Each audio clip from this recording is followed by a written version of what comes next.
It's fair to say that the former royal known as the Duchess of Sussex, Meghan Markle, loves the microphone. My particular favourite actually was when she was wrestling the microphone, or trying to, at that event with the American actor Kevin Costner. I've met Kevin, he's a nice guy, he's very unassuming, but he's a nice guy.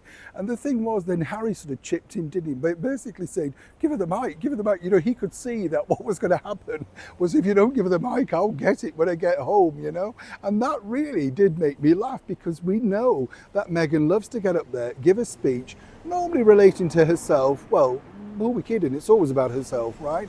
And then she normally reiterates the soap commercial thing, and suddenly Harry's trying not to stifle a yawn and moves forward. You get the picture. But when you think about this, you kind of think exactly from the very off, Meghan had plans, and they really all centered around one thing.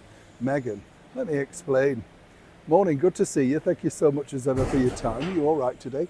Nice to have your company. It's not a brilliant time here at the moment. I don't mean that nicely, but the weather, this is summer, and we're hoping for a nice last batch of, I love the way the weather people as well say to you, don't they?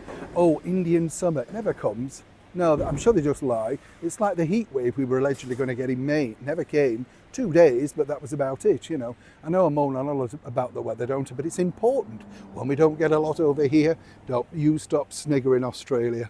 I can feel it, I know you're coming round it. Oh, let's not even go there. That'll get me annoyed. Welcome, and one and all as well, everybody who's watching around the world, and in particular Australia. If you're thinking, we're getting our spring and summer soon, don't mock me. No. Back as ever to your royal story of the day. Now, you remember when Prince Harry did this interview with his father when he was guest editor of the BBC Radio 4 programme, The Today Show? It's sort of this respect to political thing, obviously on the radio, BBC Radio 4, used to be, not anymore. Sadly, it's dropped off like everything else. Wokey presenters, people with their own opinions, this sort of thing. And time again, ratings go down, and suddenly, oh, it's terrible, less people are listening. Wonder why? Yes. But at this particular occasion, they thought they got a big coup in having Harry as a guest editor. This is normally over the holiday period when people go away and they think, what can we do to get people interested or try people out? Harry, a guest editor, let me tell you what happens. They wheel you in, you get a picture, and then you rumble around with a couple of ideas and sit there and pretend you're in a meeting. You don't do anything. They present it with you at the end.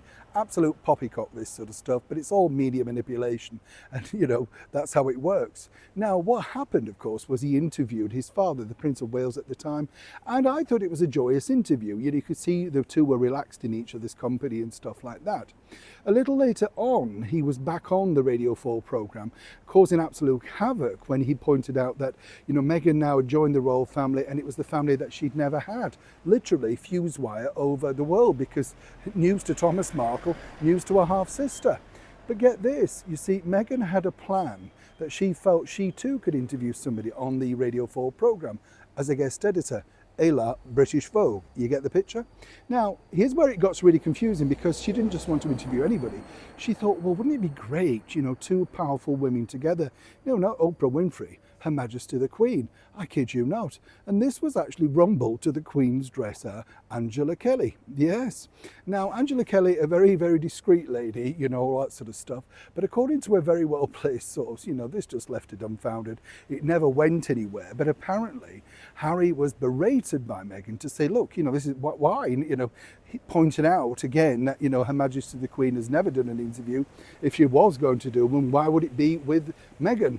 Oh, apparently you can imagine how that went down. So the whole idea fell apart. But what's interesting is this, that, when you think about it, from the very off, Meghan had her sights on the main goal. Clearly, she was trying to, win over Her Majesty the Queen, who was far too wily, met too many people in her very long reign to ever succumb to such stupidity.